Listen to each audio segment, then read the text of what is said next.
আপোনালোকে যদি বেলেগক ভোট দি থাকে আপোনালোকে পতা কেলে দিম আপুনি? মইতো পতা দিবলৈ নকম, বেয়া পাব নালাগে।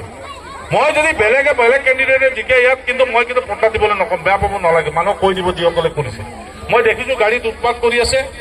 ইয়াত পুলিচৰ মানুহ কোনোবা আছে নেকি? পুলিচৰ মানুহকো মই এটা কথা কৈ দিম দেই, ইয়াৰ OC IC যিমান আছে, অন্যায় মানুহৰ লগ ল'লে কিন্তু আপোনালোকৰ বিৰুদ্ধে আন্দোলন হ'ব, এই কথাটো কৈ দিম। আমাৰ মানুহক মই কৈ দিছো, এইবাৰ যদি পুলিচ অফিচাৰে যদি বেলেগে পুলিচে যদি এই বেয়া মানুহৰ লগ লয়, মইতো ট্ৰেন্সফাৰ কৰিবলৈ নকম, কিন্তু তেওঁ তাতে থাকিও তাতে আন্দোলনৰ সন্মুখীন হ'ব। এজন সাংসদ হিচাপে এই কথাটো কৈছো।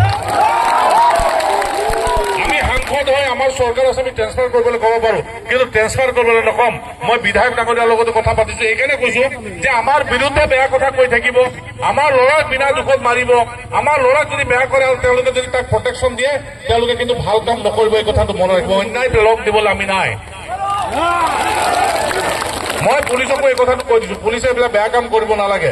মুখ্যমন্ত্ৰী ডাঙৰীয়াই আৰু DGP এইটো বাৰ বাৰ কৈ আছে, জনসাধাৰণক সুৰক্ষা দিয়াটো কাম। আমি পলিটিকেল পাৰ্টি হিচাপে আপোনালোকক সুৰক্ষা দিয়াটো আমাৰ কাম। আমি আপোনালোকক সুৰক্ষা দিব লাগিব। আপোনালোকৰ সুৰক্ষাৰ কাৰণে আহিছো। আমাক বেলেগ একো নালাগে। মোৰ ইলেকশ্যন হৈ গ'ল, আপোনালোকৰ ভাল হ'ব লাগিব। ভাল কেলে হ'ব লাগিব? আমাৰ মাইনৰিটি মেজৰিটি চবৰে ভাল হ'ব লাগিব। কিন্তু প্ৰধানমন্ত্ৰী ডাঙৰীয়াই কৈছে সবকা সাথ সবকা বিকাশ, বেলেগ কোনো একো নাই কোৱা। চবে পানী পাব লাগিব, চবে ৰেচন কাৰ্ড পাব লাগিব, চবে ঘৰ পাব লাগিব।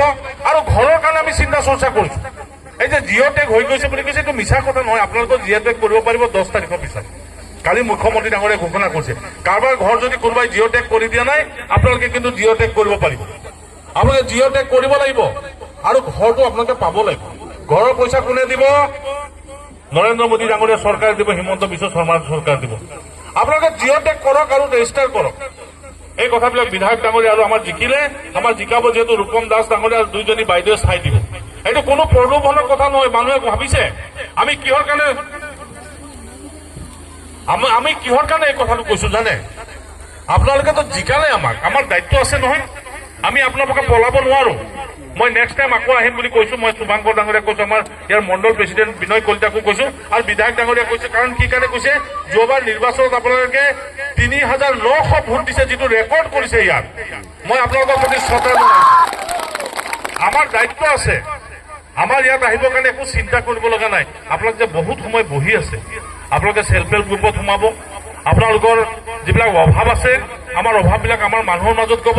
কাৰোবাৰ যদি গা বেয়া হৈছে, বেমাৰ হৈছে, যদি মেম্বিং কৰিব পৰা নাই, আমাৰ দলৰ কাৰ্যকৰ্তাক ক'ব, নহ'লে বিধায়ক ডাঙৰীয়াক ক'ব। আপোনালোকৰ অসুখ বিসুখ হ'লে